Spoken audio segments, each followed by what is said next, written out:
Hello friends, welcome to my YouTube channel. So today we will cover the class 9th economics first chapter, the story of village Palampur. तो अब हमारा M क्या रहेगा इस chapter के दौरान। ये न्यू सीरीज स्टार्ट होने जा रही है। एक मेरी सीरीज चल रही है, दूसरी जिसमें मैं बेसिक इकोनॉमिक कॉन्सेप्ट्स कवर कर रही हूँ। आप उन वीडियोस को भी जाके चेकआउट कर सकते हैं।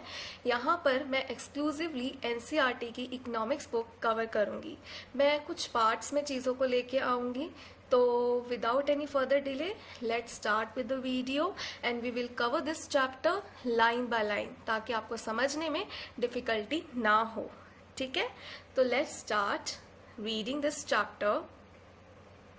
सो फर्स्ट चैप्टर, ये क्लास 9th की बुक है एनसीईआरटी की। तो इस चैप्टर का जो टाइटल है वो है the story of village Palampur. So इसमें हमें बहुत सारी चीज़ें बताई जाएंगी इस विलेज के बारे में। ये एक हाइपोथेटिकल विलेज इन्होंने क्रिएट किया हुआ है। देखते हैं आज हम क्या कवर कर पाते हैं। ठीक है, तो let's start. The purpose of the story is to introduce some basic concepts relating to production, and this we do through a story of a hypothetical village called Palampur. तो इस स्टोरी को introduce करने का क्या motive है? Production के बारे में बताना, और आज हम इस चैप्टर में यही कवर करेंगे। ठीक है, फार्मिंग जो है, देखो विलेज जब भी हमारे हम एक ये नेम सुनते हैं ना विलेज, हमारे मन में क्या आता है? बुलक कार्ट्स, सम फार्मिंग एक्टिविटीज, फार्मर्स, राइट, ऐसे कुछ हमारे मन में आता है। ऐसे ही यहाँ पे इन्होंने लिखा है कि जो फार्मिंग है वो इनकी मेन एक्टिविटी है पालमपुर में। ठीक है, क्योंकि विलेजेस में जो मोस्ट ऑफ द पॉपुलेशन होती है उनका ऑक्यूपेशन जो होता है वो फार्मिंग ही होता है। ठीक है, whereas several other activities such as small scale manufacturing, dairy, transport etc. are carried out on a limited scale। और जो ये नॉन फार्मिंग एक्टिविटीज़ हैं, है ना, जैसे ये हो गया स्मॉल स्केल मैन्युफैक्चरिंग, है ना, डेयरी हो गया, ट्रांसपोर्ट हो गया, ये लिमिटेड स्केल में होती है। ठीक है, तो ये भी प्रोडक्शन एक्टिविटीज़ हैं, बट ये नॉन फार्मिंग वाले उसमें आ गई। These production activities need various types of resources. ठीक है, कौन कौन से रिसोर्स? अच्छा, रिसोर्सेज कौन कौन से होते हैं? एक तो होते हैं नेचुरल रिसोर्सेज जो हमें नेचर से एज अ फ्री गिफ्ट मिलते हैं। एक कुछ मैन मेड होते हैं जो मानव ने बनाए हैं। ठीक है, ह्यूमन एफर्ट है, वो भी तो एक रिसोर्स ही है। ह्यूमन एफर्ट्स, मनी, है ना, exchange, money as a medium of exchange, जिससे हम गुड्स और कमोडिटीज़ को हम एक्सचेंज करते हैं। पहले तो बार्टर सिस्टम चलता था, लेकिन फिर मनी आया as a medium of exchange. ठीक है, as we will read through the story of Palampur we will learn how various resources combine to produce the desired goods and services in the village. तो goods and services को बनाने के लिए ना, produce करने के लिए कुछ रिसोर्सेज की ज़रूरत होती है, जिसको हम नेचुरल रिसोर्सेज जिसको हम कुछ नेचुरल रिसोर्सेज होते हैं, मैन मेड रिसोर्सेज होते हैं, ह्यूमन एफर्ट होता है, मनी होती है, तो कुछ रिसोर्सेज होते हैं। उन रिसोर्सेज के बारे में हम आगे अभी पढ़ेंगे इस वीडियो में। तो हम इंट्रोडक्शन से पढ़ते हैं। जो पालमपुर है, पालमपुर अब विलेज कैसा है उसके बारे में थोड़ी डिस्क्रिप्शन दी गई है कि पालमपुर कैसा है, क्या क्या है वहाँ पे, है ना, लोग कैसे हैं, कितनी पॉपुलेशन है ना, ये अभी हम पढ़ेंगे। ठीक है, तो मैं दूसरा पेन ले लेती हूँ। जो पालमपुर है is well connected with neighbouring villages and towns. ठीक है, Raiganj a big village is 3 kilometres from Palampur. ठीक है, एन ऑल वेदर रोड, ठीक है, all weather road connects the village to Raiganj and further on to the nearest small town of Shahapur। एक town के साथ connected है और एक बिग विलेज के साथ कनेक्टेड है, और एक ऑल वेदर रोड है, मतलब अच्छी रोड बनी हुई है। ठीक है, वेल कनेक्टेड इसका एरिया है ना। Many kinds of transport are visible on this road, starting from bullock carts हैं, टोंगाज हैं, बॉगीज हैं, है ना। बॉगीज क्या होती हैं? Wooden cart drawn by buffaloes. तो इनको जैसे मैं अभी आपको दिखाती हूँ, ये देखो, ये दिख रहा है आपको, ये ट्रैक्टर है, ये आपको दिख रहा है, तो ये होता है। अच्छा, आगे लोडेड विद जैगरी, जैगरी मतलब गुड़ होता है, and other commodities to motor vehicles, जैसे मोटर व्हीकल्स भी हैं, जैसे मोटरसाइकिल हो गए, जीप होगी, ट्रैक्टर्स हो गए, ट्रक्स हो गए, तो ये भी सारा वहाँ पे आपको देखने को मिलेगा। उसके बाद विलेज में कितनी फैमिलीज रहती हैं? This village has about 450 families belonging to several different castes. The 80 upper caste families हैं जो ओन करती हैं अपना लैंड विलेज में, है ना, अपनी अपनी ज़मीन है इनके पास। Their houses, some of them quite large, are made of brick with cement plastering. ठीक है, द एससीज जो दलित्स हैं, है ना, जो अनप्रिविलेज सेक्शन ऑफ सोसाइटी हैं, हम इनको वो नहीं कहते, पुअर सेक्शन है, but these are unprivileged section of society. इनको बहुत सारी फैसिलिटीज़ जो हैं, जो स्केड्यूल्ड कास्ट और दलित्स होते हैं, इनको बहुत सारी फैसिलिटीज़ नहीं मिलती हैं। ठीक है, तो इनको अनप्रिविलेज सेक्शन भी कहा जाता है। Comprise 1/3 of the population and live in one corner of the village and in much smaller houses. और अपर कास्ट जो है वो अच्छे हाउसेज में रहते हैं, ब्रिक से बने हुए हैं, लेकिन ये एक कॉर्नर में रहते हैं विलेज के, और इनके घर भी छोटे हैं। और कैसे बने हुए हैं इनके घर? इनके घर बने हुए मड से, है ना, स्ट्रॉ से, ऐसे। ठीक है, most of the houses have एक मिनट, इलेक्ट्रिक कनेक्शंस भी हैं। Electricity powers all the tubewells in the fields and is used in various types of small business. Palampur has 2 primary school, इसमें 2 प्राइमरी स्कूल्स हैं, एक हाई स्कूल है। There is a primary health centre, अब health facility के लिए एक health centre भी तो चाहिए, run by the government, and 1 private dispensary where the sick are treated.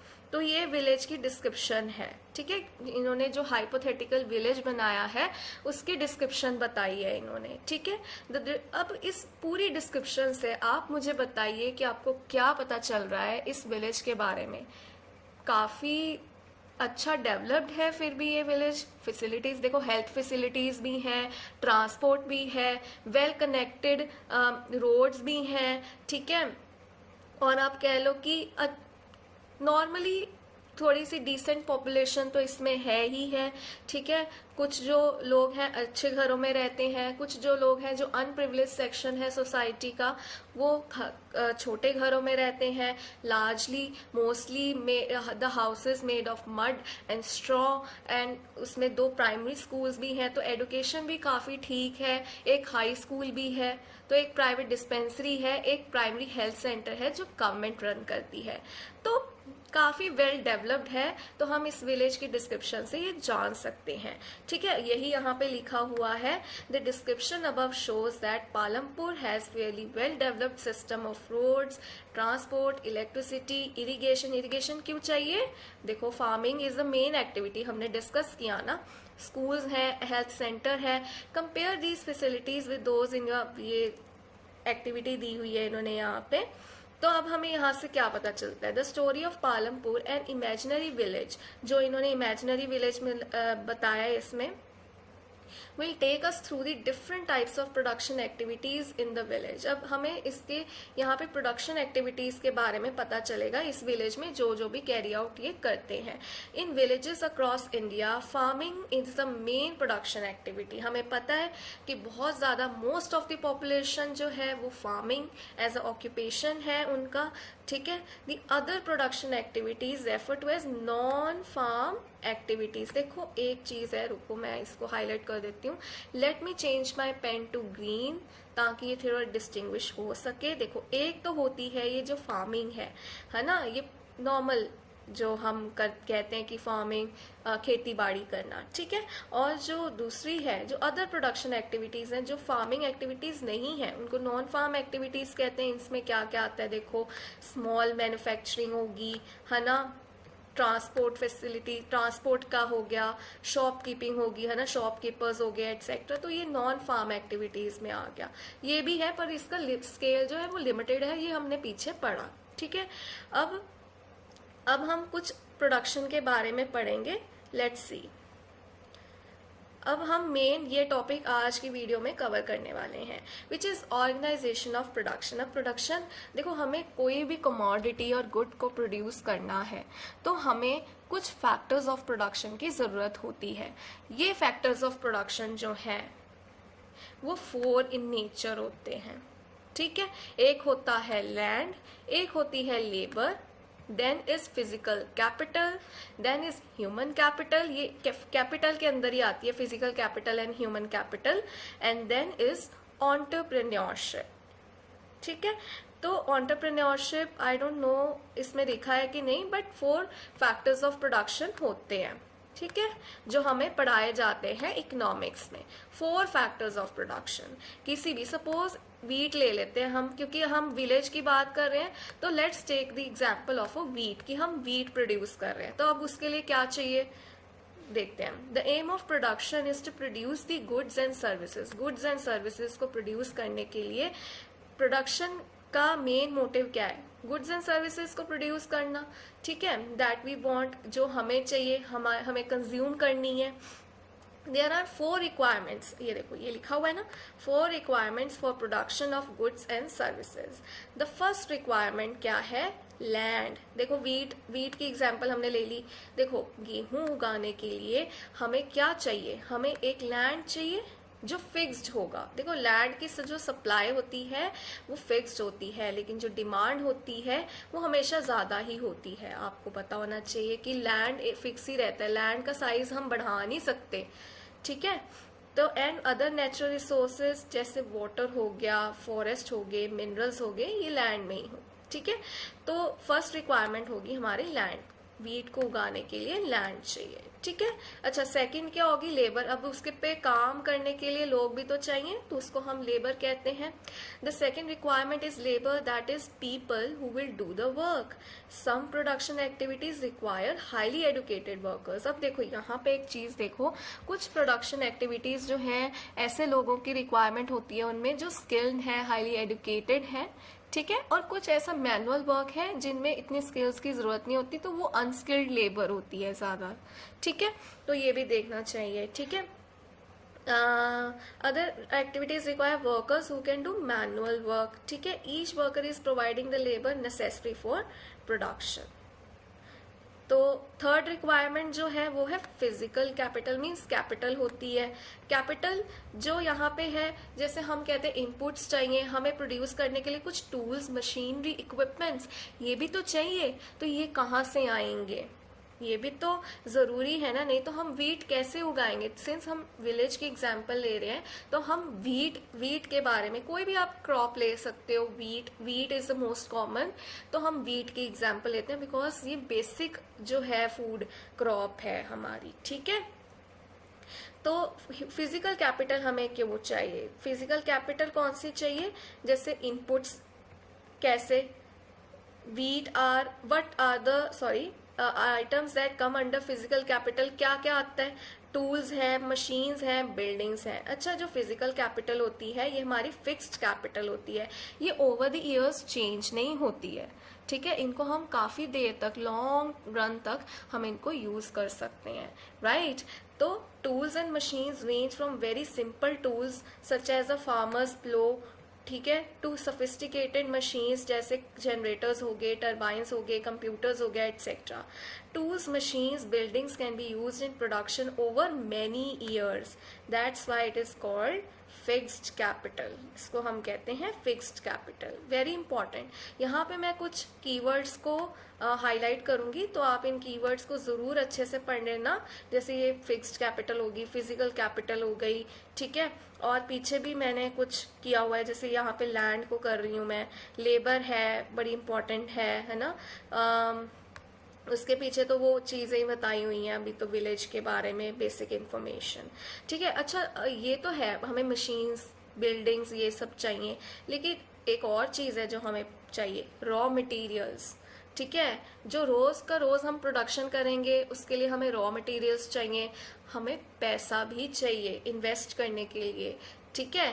तो Production requires a variety of raw materials such as the yarn used by the weaver, अगर वो weaver है तो उसे yarn चाहिए, ठीक है. And clay used, अगर potter है तो उसे clay चाहिए, वो उसका क्या हो गया, raw material हो गया जिससे वो बनाएगा, ठीक है.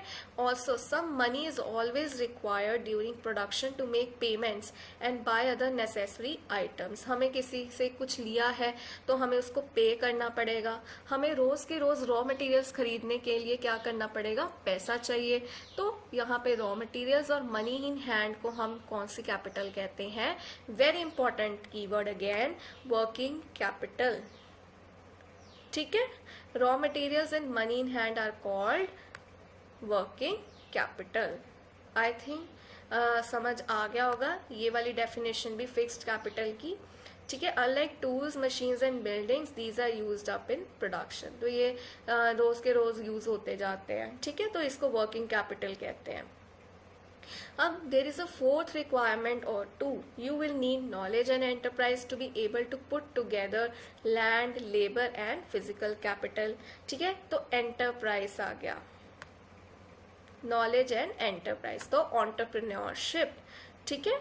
Entrepreneurship to be able to put together land, labour and physical capital and produce an output either to use yourself और या तो सेल करेगा मार्केट में, ठीक है. तो ऑन्टरप्रेन्योरशिप जो है वो last fourth factor of production है, जो रिस्क बियर करता है, जो इन सभी चीज़ों को ऑर्गेनाइज करता है और अपनी नॉलेज पुट करता है और न्यू न्यू इनोवेशंस करता है.